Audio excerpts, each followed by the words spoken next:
History class 10 chapter 2 video 2 Hindi differing strands with in the movement. पिछले video में हमने देखा कि कैसे भारत में राष्ट्रवाद की भावना बढ़ रही थी। इस राष्ट्रवाद की भावना को कड़े ब्रिटिश कानूनों, रॉलेट एक्ट और 1919 में अमृतसर में जालियांवाला बाग में हुए नरसंहार जैसे अत्याचारों से बल मिला। इन सब के जवाब में महात्मा गांधी ने अंग्रेजों के साथ में असहयोग आंदोलन का आह्वान किया, द नॉन कोऑपरेशन मूवमेंट। इस वीडियो में हम लोग असहयोग आंदोलन के अलग अलग रूपों पर एक नज़र डालेंगे। असहयोग खिलाफत आंदोलन जनवरी 1921 में शुरू किया गया था, जिसकी शुरुआत में भारतीय उम्मीद कर रहे थे कि यह उनके भविष्य के लिए एक आशाजनक दशक होगा। मतलब कि उनके लिए ये जो डिकेड है वो एक प्रॉमिसिंग डिकेड होगा, उनके लिए कुछ अच्छा होगा, ऐसी उम्मीद उन लोगों को थी जब ये आंदोलन शुरू हुआ। गांधी जी ने रॉलेट एक्ट जैसे दमनकारी ब्रिटिश उपायों के विरोध में सविनय अवज्ञा, सिविल डिसओबीडियंस के लिए अहिंसक साधनों का उपयोग करने का प्रस्ताव दिया, जिसे सत्याग्रह के रूप में जाना जाता है। गांधी जी ने कहा कि हम लोग जो आंदोलन करेंगे उसमें हम लोग कोई भी हिंसा नहीं करेंगे। हमारा जो तरीका होगा वो बिल्कुल ही अहिंसक होगा। हम कोई भी हिंसा नहीं करेंगे और इस आंदोलन को सत्याग्रह के नाम से जाना जाता है, क्योंकि सभी लोगों का जो अंतिम लक्ष्य था वह स्वराज था। स्वराज, जिसे आप इंग्लिश में होम रूल भी कहते हैं। यह आंदोलन पूरे जोश के साथ शुरू हुआ। इसने शहरों, गांवों, वृक्षारोपण, यहाँ तक कि सुदूर पहाड़ी क्षेत्रों में भी अपनी जड़ें जमा ली। लेकिन समय के साथ साथ इस आंदोलन ने अलग अलग रूप धारण किए। दशक के अंत तक भारत के कुछ स्थानों पर सत्याग्रह की शांतिपूर्ण घटनाएं देखी गई, जहां गरीब अपनी मांगों और अपनी इच्छाओं को काफ़ी हद तक हासिल करने में सफल रहे थे। दूसरी ओर यह आंदोलन जो है वो क्रांतिकारी कृत्यों, गुरिल्ला युद्ध में बन गया और वहाँ पर सैकड़ों लोग मारे गए। जहाँ भी लोगों ने इस आंदोलन में हिंसक तरीकों का प्रयोग किया, वहाँ पे बहुत सारे लोग मारे गए और उनको वो चीज़ें भी नहीं मिली जो वो इन आंदोलन से प्राप्त करना चाहते थे। तो इतना बड़ा अंतर क्यों था? क्या स्वराज की पुकार सबके लिए एक जैसी नहीं थी? इसका उत्तर यह है कि विभिन्न सामाजिक समूहों ने इस आंदोलन में भाग तो लिया, लेकिन प्रत्येक सामाजिक समूह की अपनी एक विशेष इच्छा थी। उन सभी ने स्वराज की पुकार का जवाब दिया, लेकिन स्वराज शब्द का अर्थ उन लोगों ने अलग अलग निकाला। इससे पहले कि हम इस आंदोलन के विभिन्न रूपों की जांच करें, आइए हम एक नेता के दृश्य पर नज़र डालते हैं। इस नेता का नाम जवाहरलाल नेहरू था। जवाहरलाल नेहरू एक धनी बैरिस्टर मोतीलाल नेहरू के पुत्र थे। मोतीलाल जो 2 बार भारतीय राष्ट्रीय कांग्रेस के अध्यक्ष बने।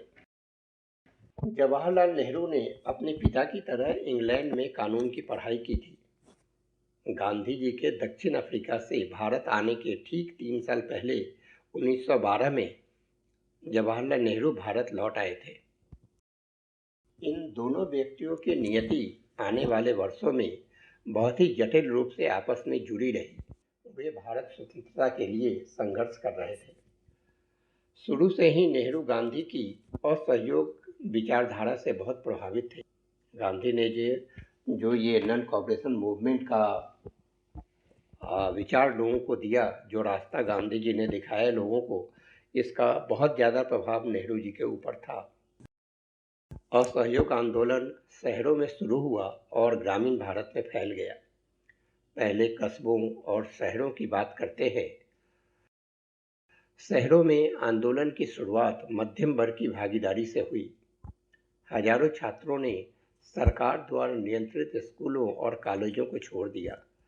शिक्षकों ने, यहाँ तक कि प्रधानाध्यापकों ने भी इस्तीफा दे दिया। यहाँ तक कि वकीलों ने भी वकालत छोड़ दी और मद्रास को छोड़कर अधिकांश प्रांतों में परिषद के चुनावों का बहिष्कार किया। जो लॉयर्स थे उन्होंने भी अपने प्रैक्टिस छोड़ दी, उन्होंने कोर्ट जाना छोड़ दिया और वहाँ पे जो काउंसिल के इलेक्शन हुए उसको लॉयर्स लोगों ने बॉयकॉट किया, सिर्फ मद्रास को छोड़कर, बाकी सारी जगहों पे।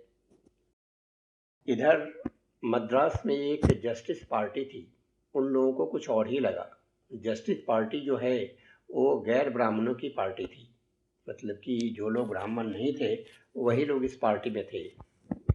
इस पार्टी ने महसूस किया कि परिषद में प्रवेश करना सत्ता में कुछ हिस्सा हासिल करने का एक अच्छा तरीका था, क्योंकि उन लोगों ने उन दिनों महसूस किया कि जो पावर का प्लेस है, जो शक्ति जहाँ कोई अपनी दिखा सकता है, ऐसी जगह पर जो पहुँच है वो केवल ब्राह्मणों की होती है। इसलिए उनके लिए एक अच्छा तरीका कि वो काउंसिल में भाग ले, काउंसिल के इलेक्शन में भाग ले, जहाँ उन्होंने सत्ता में कुछ हिस्सा उनको भी मिल सके। कुल मिलाकर आर्थिक मोर्चे पर असहयोग आंदोलन का प्रभाव बहुत ही नाटकीय था। विदेशी वस्तुओं का बहिष्कार किया गया, शराब की दुकानों पर धरना दिया गया और जहाँ तक परदेसी वस्त्र, इम्पोर्टेड क्लॉथ की बात है तो बड़े बड़े अलाप में इनको जलाया गया। इसका बहुत ज़्यादा असर कपड़े की आयात पर पड़ा। 1921 से 1922 के बीच में एक साल में ही विदेशी कपड़ों का आयात आधा हो गया और इसका मूल्य भी काफ़ी हद तक गिरकर 102 करोड़ से 97 करोड़ यानी 102 करोड़ से घटकर 57 करोड़ हो गया। बहिष्कार का आंदोलन फैल तो गया, लोग आयातित कपड़े छोड़कर केवल भारतीय कपड़े पहनने लगे, इसलिए भारतीय कपड़ा मिलों और हथकरघा का उत्पादन बढ़ा। दरअसल पूरा कारोबार ही प्रभावित हुआ। कई स्थानों पर व्यापारियों ने विदेशी वस्तुओं का व्यापार करने या विदेशी व्यापार को वित्त देने से यानी फाइनेंस करने से इनकार कर दिया। लेकिन सच्चाई यह है कि शहरों में यह आंदोलन धीरे धीरे धीमा पड़ गया। ऐसा कई कारणों से हुआ। खादी का कपड़ा अक्सर बड़े पैमाने पर उत्पादित मिल के कपड़े से अधिक महंगा होता था। जो खादी के कपड़े बनते थे वो कम बनते थे और जो मिल के कपड़े बनते थे वो काफ़ी ज़्यादा बनते थे। मतलब कि जो मिल का कपड़ा होता था वो सस्ता होता था, जो खादी का कपड़ा है वो महंगा होता था। तो जो गरीब लोग थे वो खादी के कपड़े खरीद नहीं पाते थे, इसलिए बहुत लंबे समय तक वो लोग मिल के कपड़े का बहिष्कार नहीं कर पाए। इसी तरह जो ब्रिटिश संस्थान थे, जो इंस्टीट्यूशन थे ब्रिटेन के, ब्रिटिशर्स के, है ना, उसने भी एक बड़ी समस्या खड़ी कर दी, क्योंकि आंदोलन को सफल होने के लिए एक जरूरी या आवश्यक था कि जो ब्रिटिश संस्थान हैं उसका एक विकल्प होना भी काफ़ी ज़रूरी था, ताकि लोग उन विकल्पों का प्रयोग कर सके। तो यहाँ पे जो हम लोग थे, जो इंडियंस थे, उनके पास पहला तो मिल नहीं था कपड़ा बनाने के लिए, और जो स्कूल्स और कॉलेजेस थे वो भी इंडियंस के नहीं थे, वो सारे के सारे जो थे वो जो ब्रिटिशर्स थे, है ना, उनके ही थे। जो कोर्ट था उस पर भी उन लोगों का कब्जा था, तो हमारे पास में कोई भी अल्टरनेटिव वहाँ पे था नहीं। तो इसलिए बहुत ज़्यादा दिन तक जो यह विरोध था वो लोग विरोध नहीं कर पाए उसका। तो इसके कारण ये हुआ कि जो अल्टरनेटिव जो यहाँ पे बनने थे उसको बनने में काफ़ी समय लगा और धीरे धीरे जो ये आंदोलन है वो धीमा पड़ गया और जो छात्र और शिक्षक थे वो फिर से सरकारी स्कूल कॉलेजों में वापस जाने लगे। इवन जो वकील थे वो भी अदालतों में जाके फिर से काम करना शुरू कर दिया। अन्य स्थानों पर आंदोलन को हिंसा द्वारा चिन्हित किया गया, मतलब कि कई जगह ऐसे थे जहाँ पे जैसा गांधी जी ने आह्वान किया था कि हम लोग किसी भी हिंसा का प्रयोग नहीं करेंगे आंदोलन में, उनकी बात नहीं मानी गई और कई जगहों पर ऐसा हुआ कि लोगों ने इस आंदोलन को हिंसक बना दिया। चौरी चौरा एक शहर है उत्तर प्रदेश के गोरखपुर जिले में। इस शहर में 1922 में किसानों के एक बड़े समूह ने एक पुलिस के थाने में आग लगा दी, जिसमें करीब 22 अधिकारी मारे गए। जब गांधी जी को इस घटना की खबर मिली तो उन्होंने इस आंदोलन को वापस ले लिया, उन्होंने वहीं पे रोक दिया ये आंदोलन। अभी हम लोग एक नज़र डालते हैं कि देहात में किस तरह का विद्रोह हुआ। असहयोग आंदोलन जो कि शहरों में शुरू हुआ था, वह ग्रामीण इलाकों में फैल गया। किसान और आदिवासी, जिन्होंने प्रथम विश्व युद्ध के बाद वर्षों तक संघर्ष किया और पीड़ित हुए, वे एक बेहतर जीवन के लिए और अपने बच्चों के बेहतर भविष्य की आशा में इस आंदोलन में शामिल हुए। अब हम अवध की बात करते हैं। अवध एक ऐतिहासिक क्षेत्र है जो उत्तर प्रदेश के उत्तर पूर्वी भाग में है। अवध में किसानों का नेता एक सन्यासी होता था, उसका नाम था बाबा रामचंद्र। वह बाबा रामचंद्र दक्षिण प्रशांत महासागर के एक द्वीप फिजी में कई वर्षों तक रहे थे। उन्होंने फिजी में वहाँ पे जो कॉन्ट्रैक्ट लेबरर्स थे, है ना, जो बंधुआ मजदूर थे, उसके रूप में उन्होंने काम किया था और वहाँ पे जो बंधुआ मजदूरों की शिकायतों को उन्होंने काफ़ी उजागर किया और उसके लिए लड़े हुए। तो जब ये बाबा रामचंद्र भारत वापस लौटे तो यहाँ भी उन्होंने किसानों के हक में काम करना शुरू किया। 1919 में उन्होंने अवध नामक एक क्षेत्र में जमींदारों के खिलाफ सबसे पहला किसान का आंदोलन शुरू किया। 1919 में उन्होंने अवध नामक क्षेत्र में जमींदारों के खिलाफ पहले किसान विरोध यानी प्रोटेस्ट का नेतृत्व किया। अवध में आंदोलन जमींदारों और तालुकदारों के विरुद्ध था। इन तालुकदारों और जमींदारों ने अन्य बातों के साथ साथ किसानों से बहुत अधिक लगान की मांग की। किसानों को जमींदारों के खेतों पर बेगार भी करनी पड़ती थी। बेगार समझते हैं आप क्या है? बेगार उस तरह के काम को कहा जाता है, उस तरह के श्रम को कहा जाता है जिसे ग्रामीणों को बिना किसी भुगतान के करने के लिए मजबूर किया जाता है। मतलब कि उन्हें काम करने को कहा जाता है और इसके बदले में उनको पैसे नहीं दिए जाते थे। मतलब कि उनको फ्री में ये काम करना पड़ता था। तो इस तरह की जो मजदूरी थी, इसके लिए उन लोगों पर काफ़ी दबाव डालते थे जो वहाँ के ज़मींदार और तालुकदार थे। आप समझ सकते हैं कि वो किसान कितने गुस्से में आए होंगे, कितना गुस्सा होगा उन लोगों के पास कि उनको ऐसे काम करने के लिए मजबूर किया जाता था जिसके लिए उनको पैसा नहीं मिलता था, जबकि वो सभी किसान काफ़ी गरीब थे। साथ ही जमींदारों ने नियमित रूप से किसानों और उनके किराएदारों को बेदखल करना भी सुनिश्चित किया। मतलब कि जो ज़मीन उनको दी जाती थी, जिस ज़मीन पे काम करने के लिए, वह ज़मीन उनके पास ज़्यादा दिन वो रहने नहीं देते थे। उन किसानों को वहाँ से हटा देते थे ताकि कोई भी किसान उस ज़मीन पर अपना अधिकार नहीं जता सके। जबकि जो ज़मीन उनको कॉन्ट्रैक्ट पे देते थे किसानों को, उनसे खेती करवाते थे, उनसे काम करवाते थे और कुछ ही दिन में उनको वहाँ से हटा देते थे।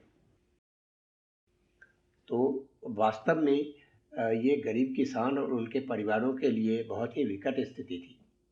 तो किसान आंदोलन जो बाबा रामचंद्र ने किया, उसमें उन लोगों की मांग थी कि राजस्व में कमी हो, मतलब कि जो रेवेन्यू है उसको रिड्यूस किया जाए, बेगार का उन्मूलन हो, कि ये जो बेगार का काम है, जो फ्री में काम करने का है, उसको ख़त्म किया जाए और जो दमनकारी ज़मींदार हैं, जो लैंडलॉर्ड्स हैं, जो ऑपरेसिव हैं, जो किसानों को सताते हैं, उनका बहिष्कार हो, उनको बायकॉट किया जाए।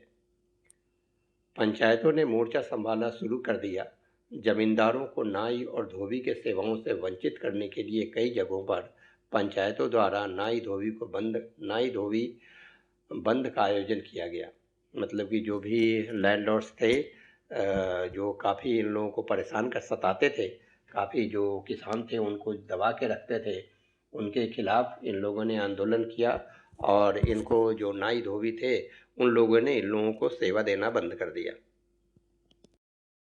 फिर जून 1920 में जवाहरलाल नेहरू ने अवध के गांवों में घूमना शुरू किया, ग्रामीणों से बात की, उनकी शिकायतों को समझने की कोशिश की। अक्टूबर तक नेहरू, बाबा रामचंद्र और कुछ अन्य लोगों की अध्यक्षता में अवध किसान सभा की स्थापना की गई। ग्रामीण जो थे वो इतने दुखी थे कि एक महीने के भीतर ही अवध किसान सभा की 300 से अधिक शाखाएं इस क्षेत्र के आसपास के गांवों में स्थापित हो गई। मतलब कि वहाँ के किसान थे जो इतने गुस्से में थे और इतने दबे हुए थे कि 300 से ज़्यादा जो इसकी किसान सभा की जो ऑफिस थे वो 300 से ज़्यादा इसके ब्रांचेज बन गए वहाँ के गांव में। असहयोग आंदोलन 1921 में शुरू हुआ। कांग्रेस का प्रयास अवैध किसान संघर्ष को व्यापक संघर्ष में एकीकृत करने के लिए था, लेकिन कुछ ऐसा हुआ जिसने पूरे दृश्य को बदल दिया। किसान आंदोलन ऐसे रूपों में विकसित हुआ जिसे कांग्रेस के नेतृत्व ने पसंद नहीं किया। जैसे ही यह आंदोलन फैला, तालुकदारों और व्यापारियों के घरों पर हमला किया गया, बाजारों को लूट लिया गया और अनाज के भंडारों पर कब्जा कर लिया गया। वास्तव में महात्मा गांधी के नाम का उपयोग सभी कार्यों और आकांक्षाओं को मंजूरी देने के लिए किया जा रहा था। कई जगह स्थानीय नेताओं ने किसानों से कहा कि गांधी जी ने घोषणा की थी कि कोई कर नहीं देना होगा और उस जमीन को गरीबों में बांटना होगा। जनजातीय किसानों ने महात्मा गांधी के संदेश और स्वराज के विचार की अलग अलग तरह से व्याख्या की। मतलब कि यहाँ के जो किसान थे, जो अलग अलग जगह के, उन लोगों ने अपने ही ढंग से आंदोलन को चलाना शुरू कर दिया। वो लोग ऊपर से उनको जैसा सुझाव दिया गया था गांधी और नेहरू के द्वारा, वो लोग उनके हिसाब से काम नहीं करते थे और कई जगह जो ये आंदोलन है वो काफ़ी हिंसक हो गया। जो जितने भी ये ताल्लुकदार थे और जो व्यापारी थे उनके घरों पर इन लोगों ने हमला किया, बाज़ारों को कई जगह लूट लिया और जहाँ भी उनको अनाज के भंडार मिले उस पर कब्जा कर लिया।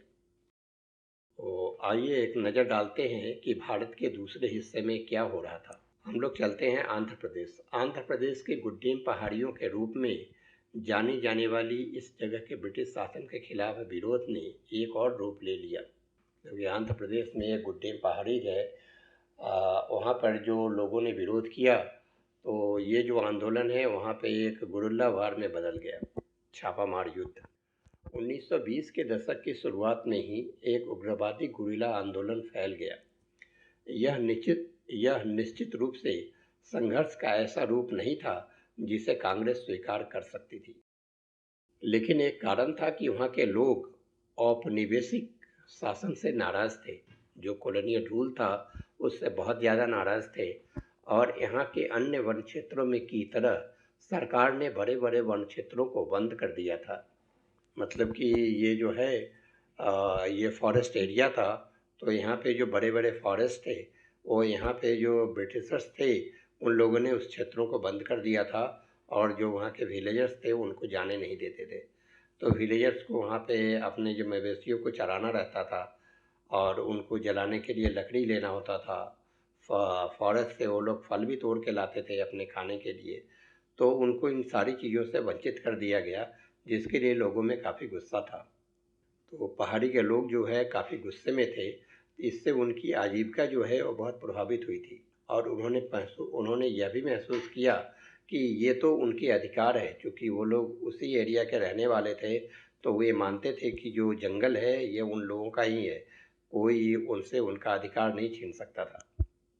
और इसके ऊपर जो सरकार थी, तो जब उस एरिया में वहाँ पे सड़क बनाने का काम होता था तो वहाँ पे लोगों को इन जो किसान थे उनको फ्री में काम करने के लिए मजबूर करते थे, जिसको बेगार कहते हैं। तो जब उन लोगों को मजबूर किया गया कि सड़क पे जो बेगार करने के लिए, फ्री में काम करने के लिए, तो वहाँ के लोगों ने विद्रोह कर दिया। यहाँ भी सरकार ने उन्हें सड़क निर्माण के लिए बेगार देने के लिए मजबूर करना शुरू किया था, तभी पहाड़ी के लोगों ने विद्रोह कर दिया। जो व्यक्ति उनका नेतृत्व करने के लिए उठा वह एक बहुत ही दिलचस्प व्यक्ति था। उसका नाम था अल्लूरी सीताराम राजू। अल्लूरी सीताराम राजू ने दावा किया कि उनके पास कई तरह की विशेष शक्तियां हैं। वे सही ज्योतिषी भविष्यवाणी कर सकते हैं, वे लोगों को ठीक कर सकते हैं और वे गोलियों से भी बच सकते हैं। उन्होंने क्षेत्र के लोगों की कल्पना और भावनाओं को आकर्षित किया। विद्रोहियों ने घोषणा की कि वह भगवान का अवतार था। राजू ने महात्मा गांधी के महानता की भी बात की। उन्होंने कहा कि वह असहयोग आंदोलन से बहुत प्रेरित थे। उन्होंने लोगों को खादी पहनने और शराब छोड़ने के लिए राजी किया, लेकिन साथ ही उन्होंने जोर देकर कहा कि भारत को केवल बल के प्रयोग से ही आज़ाद किया जा सकता है, अहिंसा से नहीं। उनकी बातों ने उनकी प्रजा को बहुत ही प्रभावित किया। गुड्डेम के विद्रोहियों ने पुलिस स्टेशनों पर हमला किया, ब्रिटिश अधिकारियों का मारने का प्रयास किया और स्वराज हासिल करने के लिए गुरिल्ला युद्ध जारी रखा। 1924 में राजू को आखिरकार पकड़ लिया गया और उसे मार दिया गया। समय के साथ साथ वह लोकनायक बन गया, लेकिन क्या जितनी भी घटनाएं इस तरह की वहाँ पे हुई सारी घटनाएं हिंसक थी? नहीं, ऐसा नहीं था। आइए अभी कुछ वर्षों के लिए हम तेजी से आगे बढ़ते हैं। भारत के दूसरे हिस्से गुजरात में चलते हैं। यहीं पर 1928 में यानी 1928 में बारडोली नामक स्थान पर सरदार वल्लभ भाई पटेल ने किसान आंदोलन का नेतृत्व किया। बारडोली सत्याग्रह के नाम से विख्यात यह आंदोलन उनके नेतृत्व में सफल रहा। संघर्ष को व्यापक रूप से प्रचारित किया गया और भारत के कई हिस्सों में अपार सहानुभूति उत्पन्न हुई। यह औपनिवेशिक सरकार द्वारा किसानों पर लगाए गए करों की वृद्धि के खिलाफ किसान आंदोलन था। इसकी सफलता ने सरदार पटेल को स्वतंत्रता आंदोलन के प्रमुख नेताओं में से एक बना दिया। बागान के श्रमिकों की भी महात्मा गांधी और स्वराज की धारणा की अपनी अलग समझ थी। असम के बागान श्रमिकों ने, जो प्लांटेशन वर्कर्स थे, उनके लिए स्वतंत्रता का मतलब उस सीमित जगह में और बाहर स्वतंत्र रूप से आने जाने का अधिकार था जिसमें वे घिरे हुए थे, और इसका मतलब था कि जिस गांव से वो आए हैं उस गांव के साथ एक संबंध बनाए रखना। 1859 यानी 1859 में अंतर्देशीय उपप्रवास अधिनियम यानी the inland immigration act of 1859 के तहत बागान श्रमिकों को बिना अनुमति के चाय बागान छोड़ने की अनुमति नहीं थी, और वास्तव में उन्हें शायद कभी ऐसी अनुमति दी गई हो, क्योंकि ऐसा परमिशन उन लोगों को दिया नहीं जाता था। जो प्लांटेशन के में वो लोग काम करते थे उन लोगों को उसके अंदर ही रहना पड़ता था। उनको कभी भी जो वहाँ के लैंडलॉर्ड थे, जो ओनर थे, वो बाहर नहीं जाने देते थे। जब उन्होंने असहयोग आंदोलन के बारे में सुना तो हजारों मजदूरों ने अधिकारियों की अवहेलना की। वे बागान छोड़कर घर चले गए। उनका मानना था कि गांधी राज आ रहा है और सभी को उनके अपने गांवों में जमीन दी जाएगी।